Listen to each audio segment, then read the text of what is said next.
Hey guys, welcome back to the channel. Just had a subscriber ask me to do an analysis on Enphase Energy, ticker ENPH. I'm sure a lot of you are aware of it. It's quite a popular ticker in the solar industry, and I'm going to do a deep dive on it today, covering quite a lot. And make sure you stay to the end. I'll give you my final rating and price target on it, and we will see whether it is a buy after its recent dip so far. So we'll go through a 5-step process. First, we'll look at the news. We'll just go over the stock a bit to give you a bit of a background if you're not too familiar with it. Then through the news, see what Wall Street analysts think about it. Some quantitative ratings. We'll look at what insiders and hedge funds have been doing in the stock.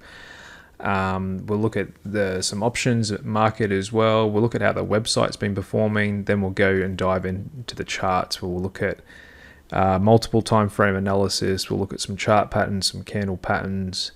Then we'll get into what our stock fair value indicators got, and finally what our rating and price target is on it. Okay, so let's get into it. Enphase Energy, $28 billion company. For those of you who are not aware, they design, develop, manufacture, and sell home energy solutions for the solar industry in the US and internationally. They offer a semiconductor-based microinverter which converts energy at the individual solar molecule level and combines it with its proprietary networking and software technologies to provide energy monitoring and control services. They've got 2,200 employees. They were founded in 2006. They're based in California. Really strong high growth company. You can see here we've had revenue almost double in 2022 to 2.3 billion and is expected to go to 3.1 and 4 billion industry. Same with earnings per share. So unlike a lot of high growth companies, this is actually profitable and growing really well. And we'll get back into all this other stuff. Let's just head over to their website. It's got a really nice modern website. Ready for anyone just to sign up, whether you're a homeowner, business owner, or installer. You can charge your EV with their system. Their microinverter is what makes them the dominant leading provider and differentiates themselves from other solar providers.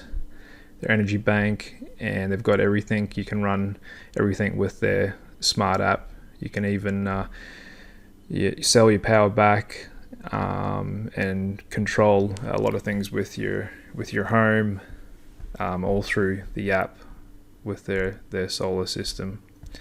Okay, so let's look at what's been happening in the stock as it relates to news flow. So you can see they put out a lot of regular releases. They're obviously expanding all over the place in Europe, Brazil, and throughout all the US states. The shares are down relative to the industry and market, and that's because they just came out with earnings. We'll just quickly go over the charts so you can just get some idea. So we've just had earnings a few days ago, and they gapped off and sold hard. And you can see since mid-December, we've sold off hard. We've gone down from 340 down to 200, so quite a big move. And looking at the solar industry ETF, it hasn't done that bad. And so if we just quickly look at a spread chart, you can see it's underperformed quite a bit down here. So why is that?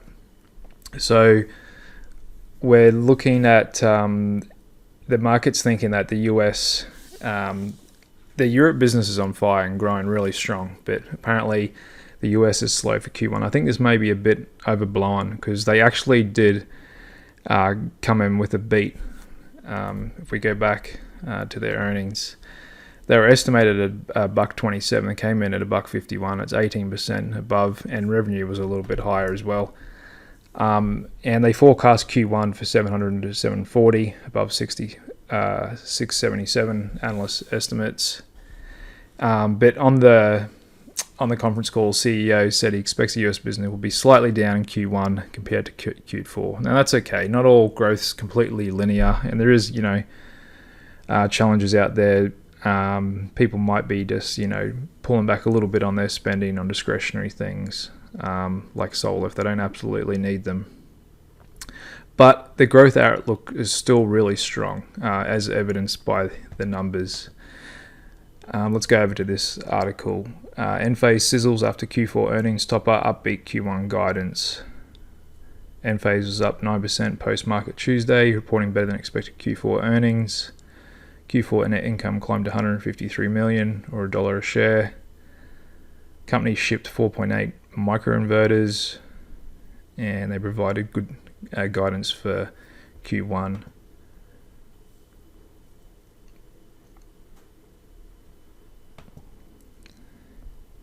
Enphase Energy was cut at Piper Sandler on residential demand uncertainty. So this was in late January, and Piper Sandler downgraded shares from neutral from overweight with a 255 price target, saying demand for residential solar loans has fallen more than expected. So they're just expecting a little bit of a deacceleration and growth, partly due to high financing costs. So this could do with rates, as you'd expect, just having a little pullback in the US, but nothing too crazy in my opinion. Now here's a bearish argument from an author, and he's saying even though the business is likely to draw an enormous business boom through the next decade in the backdrop of technology transition towards green energy, he's saying the stock's too valued.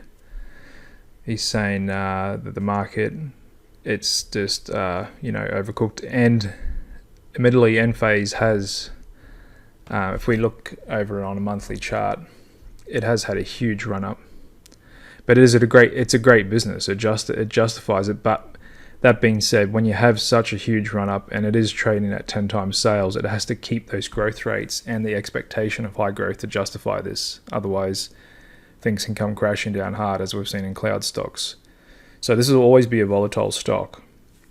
But as traders and investors, we've got to determine if it's good place to get in and stay in, and where we should keep our stop and risk at. So that's the bearish argument. Like, there's no argument on the growth and profitability and quality of the business, but he's arguing the shares are overvalued. On the other side of the coin, we've got a bullish argument, and this was out just a few days ago, and he's saying that now's the time.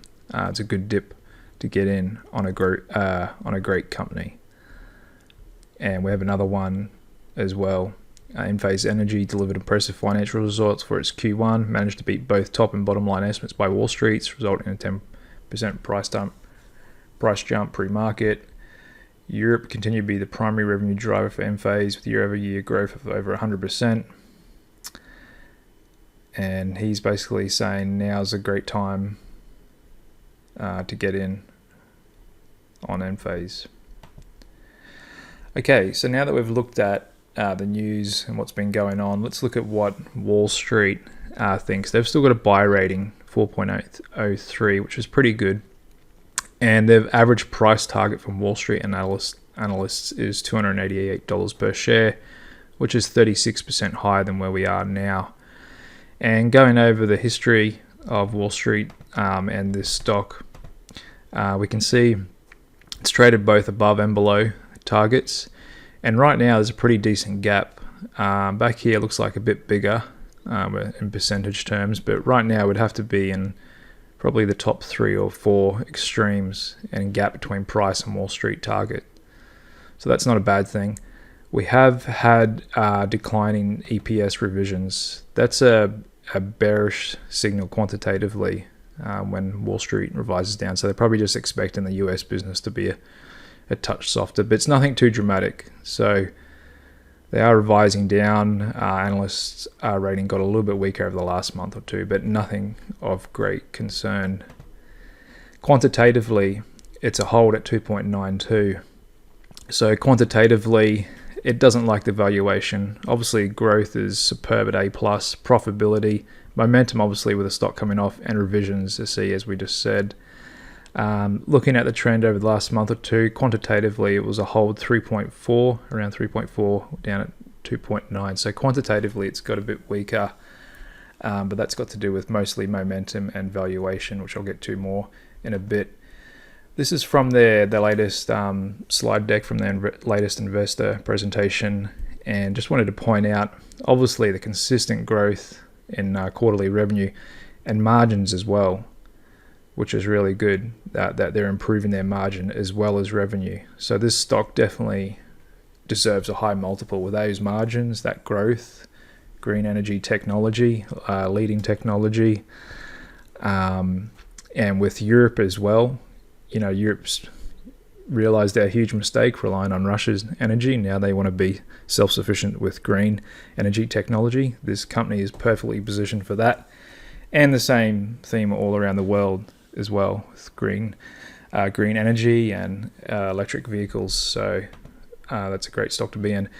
Over to insiders. Now, this is what has not been good for the stock, is insiders have been consistently selling and doing a pretty good job, as they normally do at the tops. What is good is they've stopped selling. You know, we just had the CEO back in mid-December sell almost 12 million of stock, and had been pretty consistently as well. That's stopped, and hopefully that's stopped now, because not only does that put actual pressure on the price by adding more supply of shares, it also isn't good for investor sentiment when they see insiders offloading so much stock. So that has been bearish, but hopefully that's stopped now, as it looks like it has for the moment. Hedge funds, what have they been doing in the stock? It's a little bit mixed. We did have Jennison Associates add 410,000 shares a few days back. Not too many other big ones too recently. Two Sigma is in the stock, 1.2 million shares back in November. And DE Shaw and Company, those are two big, huge hedge funds. So they're in it. That's good. That's good to see, but nothing too big of late. Another thing I look at, you may not be aware, is SimilarWeb.com. They give you insights into how a website is performing. It can just give you a little bit of idea, because in a stock like Enphase, they have people, you know, coming here and signing up. So it's good to see the trend in website traffic, just to give you an idea of how business may be performing. And we can see in January they had approximately 660,000 visits. So that's a big website, and that's a growing trend as well. And we can see 58% of people from the US, India, and Europe. And look at Germany. Germany's visits were up 126%. So that's obviously true what they're saying about their Europe business growing. And a lot of young millennials in there too. So that's good for a growth stock premium. Over to the options market. And if we just look in February, for those of you not familiar with Max Payne theory, it's basically a theory the stock price will move closer to the price that will cause the most amount of maximum pain for option holders. So at what price at expiry, we're just looking at the February regular month, third Friday expiry, which is where the most volume is. At what price would have the most contracts expire worthless? That for February is 225, a little bit higher than we are now at 212. We can see there's a lot of calls here. Retail loves to load up on round numbers, so we've got a lot of calls at 250 and a lot of puts at 200 and a few calls at 260 as well. But if you look right down in here, 225, if that's where the stock closed next Friday, OPEX, that's where the market makers would make the most amount of money, the most amount of options expire worthless. And if we go out to February's regular month, third Friday OPEX, that's even higher at 230. Okay, so that's somewhere that could the market could drift to. Okay, so now that we've looked at all that, let's dive into the charts. So obviously right now we're looking at the earnings that just came out. We gapped up, and let's just go down to a 30-minute chart. Okay, so we've gapped up on earnings. Initially, the market's gone, wow, beat on top and bottom line. Europe business is ripping. This stock deserves to be higher, but it's found a lot of sellers. There's still a lot of sellers that are ready to offload in the stock, and they sure did on Wednesday morning, offloaded it big time on volume, and then they continued into Thursday, but looks like it's hit a wall of bids, and we've turned, not on big volume yet, but it has held and turned. So the question is, the fundamentals were good as indicated by this high open, but there's obviously what overwhelms fundamentals is, supply and demand. So there's obviously a lot of supply of stock. There was people ready to take advantage of that and get out. Potentially could be hedge funds initiating shorts, taking advantage of that high price. But are they exhausted? Are the sellers exhausted? That's the question now. So this looks like to be a little double bottom, or the market's trying to form a double bottom. And if we zoom out onto the 3-day chart, we can see this is an area where prices has turned before. And if we go out further to a weekly chart, this is an area of interest where we've had turns before. So let's draw a support box. Now, when we draw our support box, we want to try and include as many turning points in the box while keeping the box as short a height as possible. Okay, so let's draw it here. And you can see we've included as many turns as possible. So right in the middle of that box is about 208, 210, down to 201. So let's call it 200, the big psychological level, to 215. The market's really got a hold here to defend this zone. If we go through, we could be going through and continue down to the next big zone, which I would say is around here. That includes as many points as possible. So around 177 would be where the next target would be. If we do hold and manage to get a bounce, the next target would be up around here, around 275. If we go back to the daily, we do see some bullish seasonality coming into the stock over the next 20 days. So over the next 20 days, in the last 10 years, on average in that 20-day period coming up, the stock's increased 6.7%. So that's good. Obviously, what the market does and solar stocks does have a huge impact on this. So that'll be, the biggest determining factor in the short term, what's going to happen. If the market crashes, a big high growth stock like Enphase is going to crash as well, basically. However, if the market does hold, if the market does continue on, this stock has every reason to rip back up and could even make new highs by later this year. That wouldn't surprise me at all. If we go over to a 2-week chart, we can see some sort of channel here. If I just put in a trend line from here to here like this, and then if we go ahead and clone that, and then we move that down to here, that suggests it could come back down. So we could get a fake out below 200. A lot of people are watching this 200 level, and you can tell by looking at the options market. If it goes through, people might be looking at the same thing we're looking at here and go, okay, below 200 I'm out. I've got my stop at 199. So I would not be surprised over the next week or two if we do a little fake out and with some market weakness, we come back down, touch this trend line around 185, 190, and then hold this line as well. Flicking on the buy-sell bands, we're not too oversold. We are down kind of in the lower half of the band.